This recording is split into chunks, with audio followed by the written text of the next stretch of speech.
Hi everyone and welcome to the channel. Today I'm going to be making a plastic pocket using a laminator. This project is an incredibly easy project to do. All you need is a laminating sheet and a few basic tools such as a ruler, craft knife, some scissors and a bone folder. The other part that you may choose to use is the snaps, and I purchased a kit of these on Amazon. They were quite reasonably priced and it came with a tool. So I'll put a link in the description below if you see these in action and you think, oh, that's something I could use in my craft stash. The reason why I'm making a lot of these is basically for my die cut storage, because I have been purchasing a few die cuts from Temu lately, which I will feature here. I might even play with this one in my next video. And once they're out of their plastic pockets, I would essentially store them into these, but they're very flimsy and the dies would cut through the plastic and then it'd be a mess. So instead of that, what I'm choosing to do is to create these little pockets to put them into. This die is interesting because you could have it used just like this, but usually with the dies, you actually take the little prongs off. You can snip those off a bit later if you wish. And if you are in the throes of crafting, which many of us are, the one thing that is really quite annoying is when they go missing. So by having a whole bunch of these with all your dies in it, you can have it in a container and you know exactly where all of your dies are. So let's me stop talking and walk you through how to make one of these. So like I said, the first thing that you're going to need is a laminating pouch. And this is just your normal A4 laminating pouches that you get from Kmart or Officeworks or any other like. And we're just going to determine which one is a folded end. Just get this apart. Oh, I'm having so much trouble with this laminating sheet. There we go. Right, so these pouches have a shiny side, and then on the inside you've got more of a matte side, which is the side that does all the sticking. I'm going to cut this down using my cutter, and I'm going to make this pouch exactly the same as the other one. So it is 6 inches. So take the 6 inches. This is the folded edge, which will go into the laminator. And then with these other pieces, I'm going to come in and make them a bit smaller. So probably about 5. How many eighths is that? 1, 2, 3, 4, 5, 6 eighths. My cutter doesn't have centimeters on it, sorry everyone, which makes it really annoying when I'm trying to cut things. So it's quite about 1 centimeter off the other side. And I don't need that anymore, so I can pop that to the side. And now you've got that as a pouch and you have these two as separate sheets.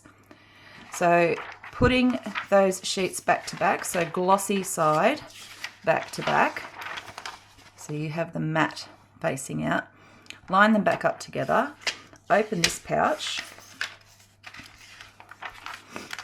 and lay that inside of the pouch. And I like to make mine a little bit thinner so I can have quite a lot of glue around the outside, because I don't want these things falling apart on me. I want to make sure that they're a little bit secure, so I might even pull it up at the bottom a little bit as well. And then once you have done that, you can go and place it in through the laminator. Now when it goes through the laminator, make sure you put it in folded edge first. So I'm just going to go and run that through. I must have one of the slowest laminators on the planet. So there you have it, it's gone through. And because you put these two back to back, what you'll find is it'll be laminated on all of the 3 edges, but it has left a nice pouch opening at the very top. So I'm going to just cut this bit off the top now, so we don't need that.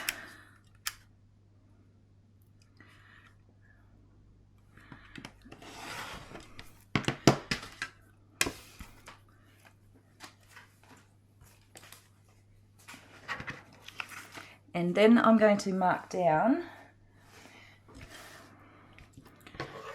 just using textile, I mark down about 8 centimeters. Okay. and that is where I'm going to fold. So I'm just going to fold that over to line up with that dot, make sure my sides are lined up as well, and then grab my bone folder and give that a good heave-ho. Now also on this end, so opening it back up, grab yourself a pair of scissors, and I'm going to cut down to that fold line, and when I get to that, I'm then just going to come out to the side and just curve. Alright, while I'm here, I'll do the same. On the corners, only that corner. Now flip it over and do the same thing on this side, just down to that fold line, and then come out and give it a bit of a curve off. And then you have these two pieces with the pouch inside. Just keeping that one nice and down like so.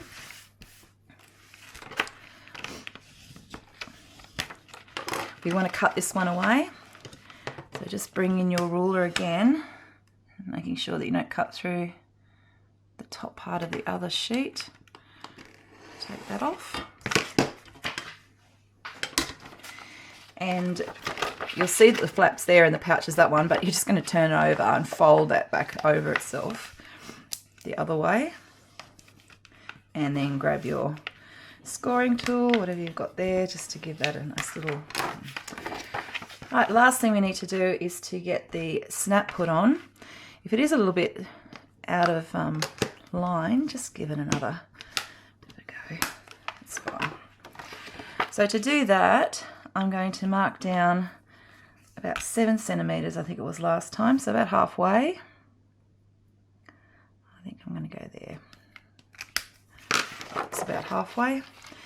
And then again with my scissors, I'm going to come in and I'm just going to sort of do a little curve and head toward that corner. And just before I get to the corner, I'm just going to then twist my scissors again, so I end up with that rounded edge. So flip it over, so I am working on my right side here. Same thing, do a little round, cut toward the corner.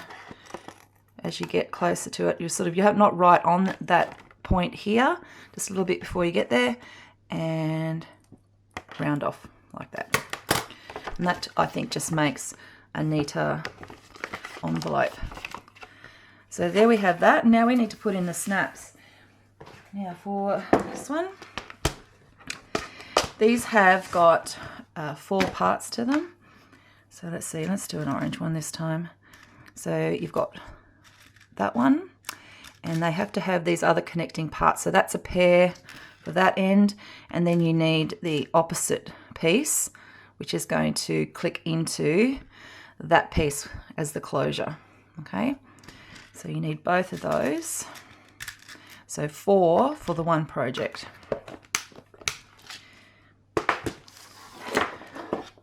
So to get the piece that goes at the top, I'm not going to pierce with a hole punch or anything like that. You could, I'm just going to use it as it is because it's got a nice sharp point on the end of it. So I'm just going to line it up where I think it needs to go, and just push that in. There you go, and it's just popped through to the other side. And I'm going to put this piece, making sure that the flat edge butts into that one. Okay, like so. And then the tool itself, you just make sure that the flatter piece goes in here. And you line that up, and then you just squeeze. Okay, and it's as simple as that. So that's on. Now this bit is a little bit more difficult because you are going to be lower down in the pack. So I have got a different tool that I used for that. So again, I'm just going to line up. Actually, I'm going to give it a dot so I know. So line that up where you think. Put a little black dot there. And in this case, I'm going to have to go inside the pouch. Same thing, I'm just going to push that snap up where I've made that dot. Make sure that that flat bit is on that side, so we have the closure on this one. Now you'll notice I used the crocodile here and I was fumbling around with it a little bit. What I found was that I thought I was on a winner and this was going to work, but it did not. It didn't hold the snap in place. So I did actually shove the other tool over the top, which you'll see in this next little bit. All right, I'm squeezing it now. Hold tight. All right, there we go. Can I get it out? There we go. That was a much bigger struggle than what I had when the first time I did it. So crazy. But anyway, we got it there. It's clamped in. In hindsight, I think I'd probably just lower this envelope flap so that I could actually get this tool into about there. So next time I make this pouch, I will do that. I'll make sure that the envelope part actually sits up higher. I'm just cutting into the video that you're watching right now to just show you how I went about making a different size. This one here is 15, and it was, because I ended up actually from point to point, it was about 21 centimeters. And so this one I'm just about to finish, but this is the sheet that went through. And what I did, I made it a little thinner so it can fit in my storage box. So it ended up being 15 centimeters long, wide, sorry, and it was, I'm not going to include this bit here, it's poking out, about 21.5 centimeters long. And then when I folded down the top, I only folded down about 4 centimeters across. Everything that I showed you in the video is exactly the same.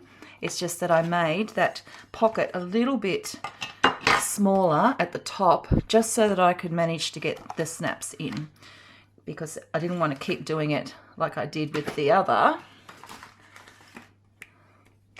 because it was too hard to get down in there. So I'm still going to use these pockets. It's just that I've changed the dimensions and I needed to let you know so that you are able to, if you're wanting to make them the same size.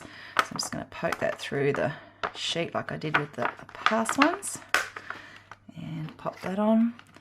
And this has made a lot more sense in terms of trying to use the tool.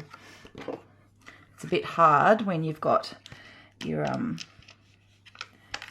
tool, the tools that you're using, trying to stretch where they obviously can't. So now I've got that nicely set. There we go. And give it a squeeze.